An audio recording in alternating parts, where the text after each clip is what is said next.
Study IQ IAS, अब तैयारी हुई अफोर्डेबल। दोस्तों, जब भी आप इमिग्रेंट्स को देखते हैं या उनके बारे में सुनते हैं तो आपके दिमाग में सबसे पहला कौन सा शब्द आता है? इलीगल, रेफ्यूजी, क्रिमिनल्स, पुअर या फिर इम्पोवरिश्ड? ऑक्सफोर्ड यूनिवर्सिटी की रिसर्च के मुताबिक अक्सर लोग जब इमिग्रेंट्स का नाम सुनते हैं तब वो इसी तरह के नेगेटिव वर्ड से रिस्पॉन्ड करते हैं। लेकिन क्या आप अंदाजा लगा सकते हैं कि यही इमिग्रेंट्स किसी देश को एक सुपर पावर भी बना सकते हैं? जी हाँ, हम बात कर रहे हैं यूनाइटेड स्टेट्स ऑफ अमेरिका की। दोस्तों, अमेरिका को लैंड ऑफ इमिग्रेंट्स कहा जाता है। इमिग्रेंट्स यानी वो लोग जो अपने होमलैंड को छोड़कर एजुकेशनल या एम्प्लॉयमेंट अपॉर्चुनिटीज के लिए किसी दूसरे देश में जाकर बस जाते हैं। पिछले 200 सालों में यूएस ने दुनिया की हर सिविलाइजेशन के न जाने कितने करोड़ लोगों को अपने यहाँ शरण दी। आज भी वो हर साल लीगली मिलियंस ऑफ इमिग्रेंट्स को एक्सेप्ट करता है। अमेरिका में दुनिया के कोने कोने से सबसे ज्यादा सिटीजनशिप रिक्वेस्ट फाइल की जाती हैं। आज अमेरिका में 44 मिलियन इमिग्रेंट्स रहते हैं, जो अमेरिकन पॉपुलेशन का 14% हिस्सा है। और इतनी ह्यूज इंपॉर्टेंट पॉपुलेशन को सस्टेन करने वाला अमेरिका एकमात्र देश है। लेकिन ये बात भी उतनी ही सच है कि अमेरिकन सोसाइटी हमेशा इसके सपोर्ट में नहीं रही थी। समय समय पर वहां हमको एंटी इमिग्रेशन सेंटिमेंट्स की वेव्स देखने को मिलती रही हैं। अमेरिका में इमिग्रेंट्स के ऊपर होने वाले racist attacks, violence, harassment, bullying और हेट क्राइम्स की खबरें आज भी हमें अक्सर सुनने को मिलती हैं। जॉर्ज फ्लॉयड की डेथ इसका एक वेल नोन एग्जाम्पल है। इमिग्रेंट्स के ऊपर अक्सर क्रिमिनल्स और टेररिस्ट होने का, वहां के लोगों की जॉब्स और वेलफेयर पॉलिसीज को स्टील करने का और यहां तक कि अमेरिकन इकोनॉमी को ड्रेन करने का आरोप लगता आया है। 9/11 अटैक्स और कोरोना वायरस पैंडेमिक के आउटब्रेक के बाद तो इस तरह के एलिगेशंस काफी बड़े लेवल पर देखे गए हैं। गौर करने वाली बात यह है कि क्या इस तरह के एलिगेशंस लगाते वक्त अमेरिकन्स इन इमिग्रेंट्स के उन सभी कॉन्ट्रीब्यूशंस को भूल जाते हैं जिनकी बदौलत आज अमेरिका इस मुकाम तक पहुंचा है। ऐसा करते वक्त अमेरिकन्स एक बार भी शायद खुद से ये सवाल नहीं पूछते कि क्या यूएस इकोनॉमी इमिग्रेंट्स के बगैर सरवाइव कर भी सकती थी। जी हाँ दोस्तों, सुनने में आपको भले ही ये बात थोड़ी अटपटी लगे, लेकिन असल में स्टैटिस्टिक्स यही बताते हैं। टोटल अमेरिकन पॉपुलेशन का केवल 14% हिस्सा होने के बावजूद ये इमिग्रेंट्स यूएस के 25% बिजनेसेस, 30% वेंचर कैपिटल कंपनीज और लगभग 50% सिलिकॉन वैली के हाईटेक स्टार्टअप्स कंट्रोल करते हैं। और ये बिजनेसेस में ये 13 बिलियन जॉब्स क्रिएट करते हैं। अमेरिका की 500 लार्ज कंपनीज में से 43% इन्हीं इमिग्रेंट्स या फिर उनके चिल्ड्रन के द्वारा बिल्ड की गई हैं। ये 216 ऐसी कंपनीज हैं जो हर साल $5 ट्रिलियन से भी ज्यादा का एनुअल रेवेन्यू रिकॉर्ड करती हैं। कुछ इंटरेस्टिंग एग्जांपल्स देखें तो गूगल के को-फाउंडर सर्जियो ब्रिन एक सोवियत इमिग्रेंट थे। उसी तरह याहू के को-फाउंडर जेरी यांग ताइवान से 10 साल की उम्र में यूएस आए थे। उसी तरह इलॉन मस्क, जिनको शायद आज किसी इंट्रोडक्शन की जरूरत नहीं है, ये अमेरिका में साउथ अफ्रीका से as an undergraduate student के तौर पर इमिग्रेट हुए थे। यूनाइटेड स्टेट्स की first female doctor Elizabeth Blackwell एक इंग्लिश इमिग्रेंट थी। उसी तरह world renowned environmentalist John Muir, जिनको फादर ऑफ नेशनल पार्क्स भी कहा जाता है, वो एक स्कॉटिश इमिग्रेंट थे। तो आप देख सकते हैं कि अमेरिका को एक इकोनॉमिक और टेक्नोलॉजी पावर हाउस बनाने में इमिग्रेंट्स का एक बड़ा योगदान रहा है। तो कुल मिलाकर हम ये कह सकते हैं कि इन यंग इमिग्रेंट्स ने अपनी एबिलिटीज और अपॉर्चुनिटीज का इस्तेमाल करते हुए केवल अमेरिका को ही नहीं बल्कि पूरे दुनिया के जीने का नजरिया बदल कर रख दिया है। लेकिन अब आप कहेंगे कि ये तो कुछ गिने चुने ही एग्जाम्पल्स हैं, लेकिन मेजॉरिटी का क्या? तो दोस्तों, आइए हम आपको कुछ ऐसे आंकड़ों से रूबरू कराते हैं जिससे आपको इन इमिग्रेंट्स के कंट्रीब्यूशन की एक लार्जर पिक्चर मिल पाएगी। सेंसस ब्यूरो के मुताबिक अमेरिका में 2050 तक 65+ एज ग्रुप की पॉपुलेशन बढ़कर डबल हो जाएगी, जो उनकी वर्कफोर्स सप्लाई के लिए एक बड़ा खतरा है। एम्प्लॉयमेंट बेस्ड इमिग्रेंट्स यूएस की डाइवर्स इंडस्ट्रीज की ह्यूज वर्कफोर्स के रिक्वायरमेंट्स को पूरा करते हैं और इसीलिए ये यूएस की इकोनॉमी के लिए बेहद क्रूशियल हो जाते हैं।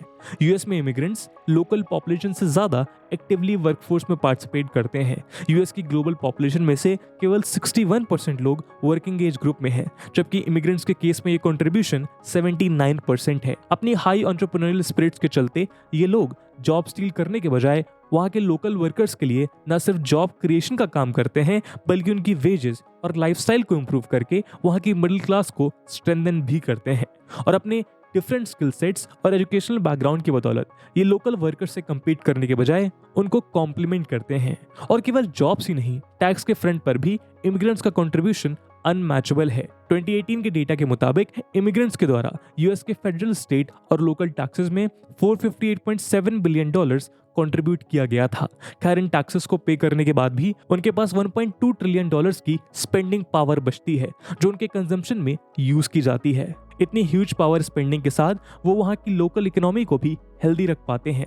आपको जानकर हैरानी होगी कि अगर आज यूएस के आधे लीगल इमिग्रेंट्स को रिमूव कर दिया जाए तो उनके सोशल सिक्योरिटी फंड्स को आने वाले 75 ईयर्स में 1.5 ट्रिलियन डॉलर्स का लॉस झेलना होगा। इस कट से अगले 20 साल में जीडीपी को 2%, ग्रोथ को 12.5% और जॉब्स को 4.6 मिलियन का नुकसान झेलना होगा।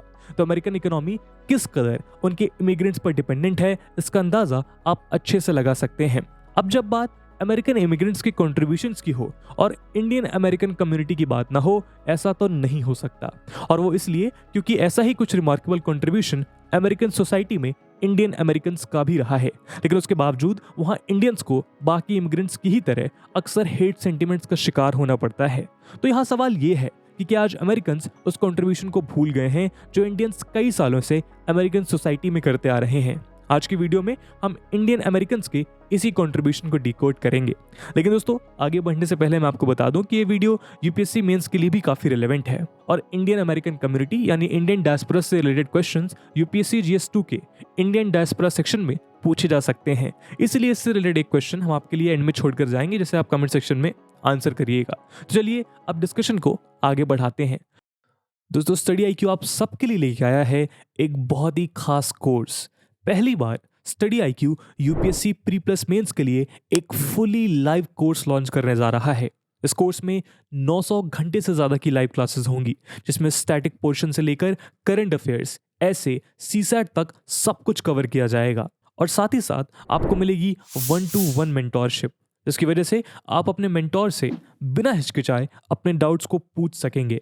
और आपके एग्जाम फियर को दूर करने के लिए आपको दिए जाएंगे मॉक पेपर्स प्रीलिम्स एग्जाम के लिए। और साथ ही साथ मेंस की तैयारी को पुरजोर करने के लिए आपसे इस कोर्स में आंसर राइटिंग की प्रैक्टिस भी करवाई जाएगी। और दोस्तों ये सब कुछ आपको मिलेगा सिर्फ 18,500 के डिस्काउंटेड प्राइस पे, अगर आप यूज करते हैं कूपन कोड AG Live। बाकी सभी अपडेट्स के लिए आप मुझे मेरे सोशल मीडिया हैंडल्स पे फॉलो कर सकते हैं।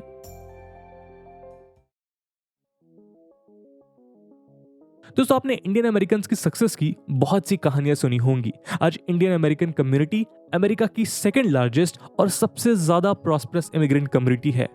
लेकिन सफलता की इन ऊंचाइयों पर पहुंचने के लिए उनको किन चुनौतियों से गुजरना पड़ा, इसका अंदाजा शायद कम ही लोगों को है। तो चलिए इस जर्नी से रूबरू कराने के लिए आपको इतिहास में थोड़ा पीछे लेकर चलते हैं।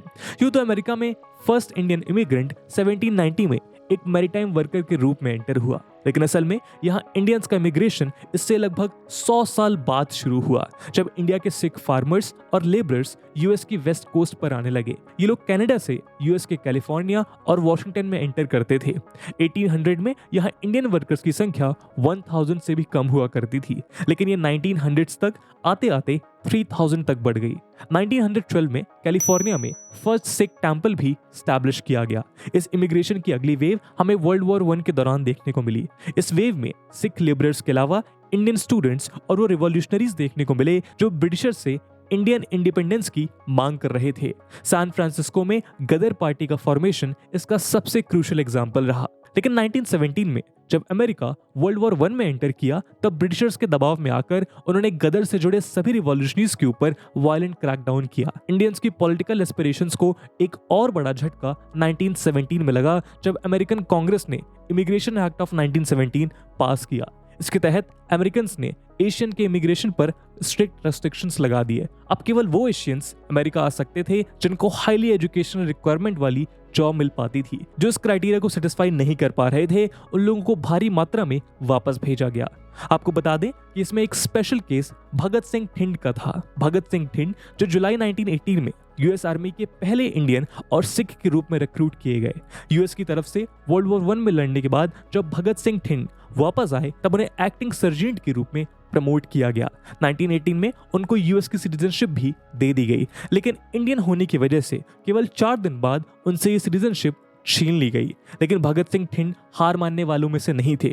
उन्होंने फिर अप्लाई किया, लेकिन उनको सफलता हाथ नहीं लगी। पर यूएस आर्मी में उनके इमेंस कंट्रीब्यूशन को ध्यान में रखते हुए तीसरी बार यूएस को उनको सिटीजनशिप वापस देनी ही पड़ी।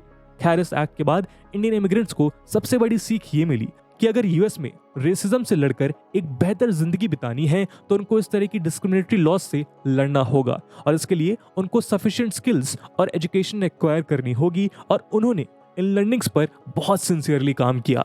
खैर वर्ल्ड वॉर 2 के बाद यूएस में इन अनफेयर इमिग्रेशन पॉलिसीज को चेंज करने का प्रेशर बढ़ने लगा। इस दौरान यहाँ पर डॉक्टर्स, इंजीनियर्स और एंटरप्रेन्योर्स की बढ़ती हुई डिमांड ने भी इमिग्रेशन पॉलिसीज को ईज करने का काम किया। 1945 में एक इंडियन मुस्लिम मुबारक अली खान और एक इंडियन सिख जगजीत सिंह ने इंडियंस के लिए यूएस सिटीजनशिप की मुहिम को आगे बढ़ाया। ये दोनों भी यूएस की आर्म्ड फोर्सेस में काम कर रहे थे और उन्होंने भी यूएस सिटीजनशिप के लिए अप्लाई किया था।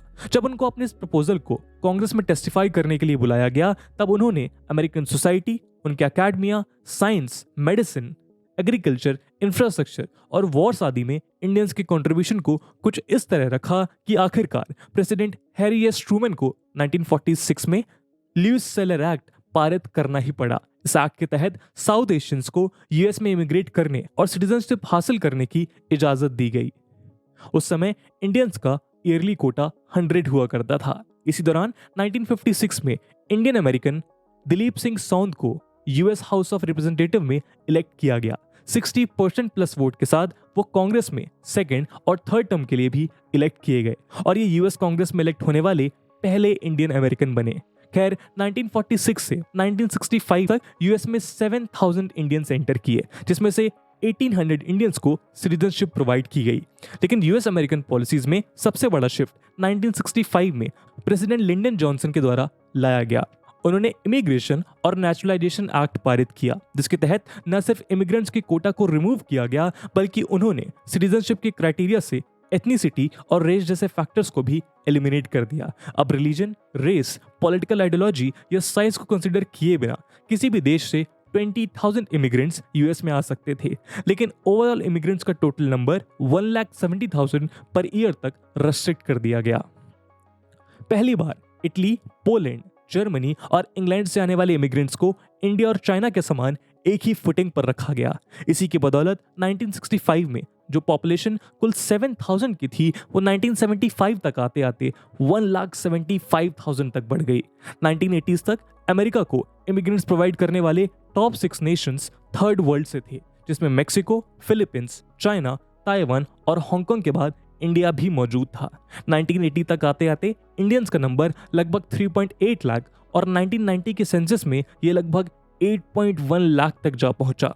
1997 तक आते आते इंडियन अमेरिकन 1.2 मिलियन की पॉपुलेशन के साथ चाइनीज और फिलिपिनो अमेरिकन के बाद यूएस की third largest Asian American ethnic community बन गए। 1980 से 2019 तक यूएस में इंडियन इमिग्रेंट्स की पॉपुलेशन 13 टाइम्स इंक्रीज हुई। 2019 के डेटा के मुताबिक यूएस में लगभग 2.7 मिलियन इंडियन अमेरिकन मौजूद हैं और यूएई के बाद अमेरिका फॉरेन में रहने वाले इंडियंस की सेकेंड मोस्ट प्रेफर्ड कंट्री बन चुका है। तो दोस्तों, अब तक आपने ये जर्नी तो देख ली, लेकिन अब बात आती है उनके कंट्रीब्यूशंस की। दोस्तों, जो बात इंडियन इमिग्रेंट कम्युनिटी के बारे में मुबारक अली खान और सरदार जगजीत सिंह जी ने 1945 में कही थी, वो बात आज भी बहुत बढ़ चढ़ कर लागू होती है। आज ये कम्युनिटी अमेरिकन लाइफ के हर एक सेगमेंट में खुद को सक्सेसफुली रिप्रेजेंट करती है। Academia, infotech, pharmaceutical, silicon valley, agriculture, biotech, economy, entrepreneurship, politics, management, American society का चाहे कोई भी फील्ड हो, उसमें इंडियन अमेरिकन्स का कंट्रीब्यूशन अनपैरेलल है और ये कम्युनिटी केवल अपनी या इंडिया की शान और शौकत के साथ साथ अमेरिका की इकोनॉमी को रन करने में एक अहम भूमिका निभा रही है और उनका ये कंट्रीब्यूशन उनके डेमोग्राफिक से साफ साफ नजर आता है। दोस्तों, ऑन एन एवरेज एक इंडियन अमेरिकन कम्युनिटी अमेरिका की जनरल पॉपुलेशन से ज्यादा सक्सेसफुल और प्रॉस्परस है। यूएस में 81% इंडियन अमेरिकन इसी वर्किंग एज ग्रुप को बिलोंग करते हैं, जबकि उनकी लोकल पॉपुलेशन के केवल 59% लोग इस एज ग्रुप में आते हैं। इंडियन अमेरिकन यूएस की लेबर फोर्स में काफी हाई पार्टिसिपेशन शो करते हैं। 2019 के डेटा के मुताबिक 72% इंडियंस अमेरिकन लेबर फोर्स का हिस्सा हैं, जबकि लोकल पॉपुलेशन से केवल 62% और बाकी इमिग्रेंट्स के 67% लोग लेबर फोर्स में कंट्रीब्यूट करते हैं। लिविंग स्टैंडर्ड की बात करें तो एक अमेरिकन की एवरेज सैलरी लगभग $50,000 to $55,000 पर एनम है, लेकिन एक इंडियन अमेरिकन एथनिक ग्रुप की एवरेज सैलरी इससे 2 गुना ज्यादा यानी लगभग $110,000 पर एनम है, जबकि उनके बाकी एथनिक ग्रुप्स की सैलरी $70,000 to $80,000 पर एनम के आसपास है। और इस सब के पीछे का सबसे मेन रीजन है उनके higher education levels. US census data के according 85% Indian American high school pass out हैं, 65% के पास ग्रेजुएशन डिग्रीज हैं और लगभग 43% के पास प्रोफेशनल डिग्रीज हैं। 2019 के डेटा के मुताबिक 25 प्लस एज ग्रुप के 79% इंडियन अमेरिकन के पास एक बैचलर डिग्री मौजूद है, जबकि लोकल पॉपुलेशन और बाकी इमिग्रेंट ग्रुप्स में केवल 33% एडल्ट्स के पास एक बैचलर्स डिग्री है। और इतने हाई एजुकेशन लेवल से ये साफ हो जाता है कि ये लोग हाई स्किल्ड जॉब्स में भी अच्छा खासा परसेंटेज शेयर करते हैं। और ये सब जानने के बाद ये कहना बिल्कुल भी सरप्राइजिंग नहीं होगा कि यूएस की हाई टेक कंपनीज के 8% फाउंडर्स या सीईओज और सिलिकॉन वैली से लगभग 1/3 हाई टेक स्टार्टअप्स अमेरिका की 1% अमेरिकन इंडियंस के द्वारा रन किए जाते हैं। 2006 में इंदिरा नुई पेप्सिको की सीईओ बनी, 2007 में शांतनु नारायण एडोबे के, 2010 में अजय वांगा मास्टरकार्ड के, 2014 में सत्या नडेला माइक्रोसॉफ्ट के, 2015 में सुंदर पिच्चई गूगल के, 2017 में अंजलि सूद वीमियो की, 2019 में अमनपाल भूटानी गोडैडी के, 2020 में अरविंद कृष्णा आईबीएम के और अभी हाल ही में पराग अग्रवाल ट्विटर के सीईओ के रूप में चुने गए। सिलिकॉन वैली के भी सभी shining stars Indian American community को ही बिलोंग करते हैं। और इसी हाई परसेंटेज को देख के किसी ने कहा कि it's raining Indian CEOs in silicon valley. आपको ये भी बता दें कि केवल 28% इंडियन अमेरिकन साइंस और इंजीनियर के फील्ड्स में हैं, जबकि 70% मैनेजमेंट, बिजनेस और आर्ट्स में कंट्रीब्यूट करते हैं। यहाँ अगर पॉलिटिक्स को देखें तो शुरुआत में इंडियन कम्युनिटी अमेरिकन पॉलिटिक्स में ज़्यादा इंटरेस्टेड नहीं थी, लेकिन पिछले एक दशक में ये कम्युनिटी यूएस इलेक्शंस में एक सिग्निफिकेंट इन्फ्लुएंस के साथ उभरी है। आज वो यूएस की पब्लिक और पॉलिटिकल लाइफ में कई ज़्यादा विजिबल होने के साथ साथ सोसाइटी में एक डिफरेंस भी क्रिएट करना चाहते हैं। हालांकि 2020 के डेटा के मुताबिक इंडियन अमेरिकन यूएस के टोटल रजिस्टर्ड वोटर्स का कुल 0.82% हिस्सा है, लेकिन उसके बावजूद आज उनका इन्फ्लुएंस अमेरिकन इलेक्शन से लेकर अमेरिकन पॉलिटिक्स की टॉप पोजीशन तक बेशुमार है। ये केवल यूएस के इंपॉर्टेंट स्टेट्स में अपने बढ़ते इन्फ्लुएंस के लिए ही नहीं, बल्कि अपनी जनरस कंट्रीब्यूशन की वजह से भी पॉलिटिशियंस को अपनी तरफ अट्रैक्ट करते हैं। आपको जानकर हैरानी होगी, 2020 प्रेसिडेंशियल कैंपेन्स में इंडियन अमेरिकन्स ने $3 मिलियन कंट्रीब्यूट किए थे। यही कारण है कि लास्ट इलेक्शंस में रिपब्लिकन्स और डेमोक्रेट्स दोनों के ही इलेक्शन कैंपेन्स में इंडियन अमेरिकन कम्युनिटी ने एक सिग्निफिकेंट अटेंशन गेन किया। रिपब्लिकन प्रेसिडेंट डोनाल्ड ट्रंप का हाउडी मोदी इवेंट और डेमोक्रेटिक कैंडिडेट जो बाइडेन का कमला हैरिस को वाइस प्रेसिडेंट की पोस्ट के लिए नॉमिनेट करना इस बात के दो क्लियर एग्जांपल्स है।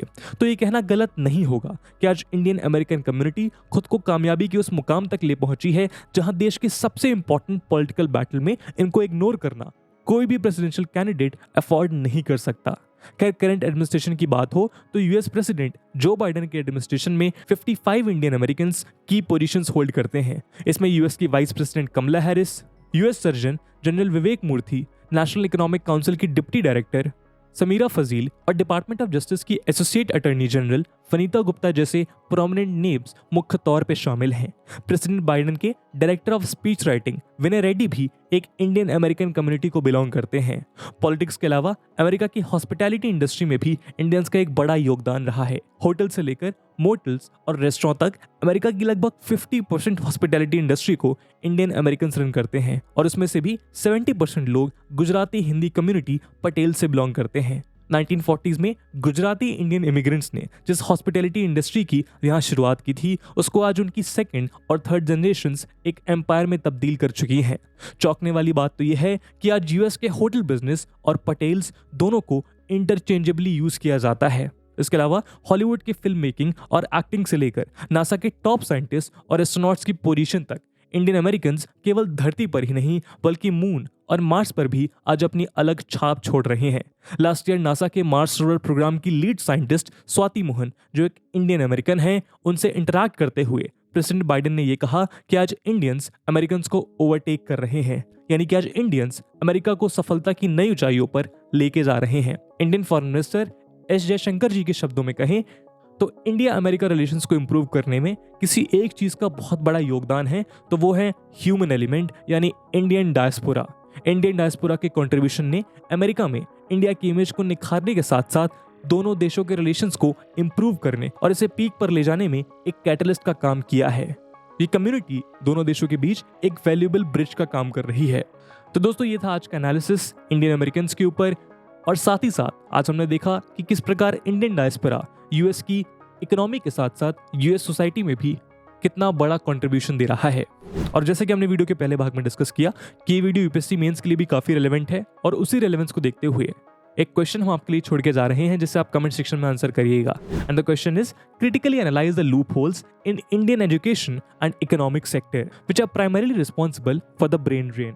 And with this question my friends, that's it for the video. I hope आपको वीडियो पसंद आया होगा, और अगर पसंद आया है तो अपने दोस्तों के साथ शेयर करना मत भूलिएगा। हम मिलते हैं अगले वीडियो में, तब तक के लिए जय हिंद, जय भारत। स्टडी IQ IAS, अब तैयारी हुई अफोर्डेबल।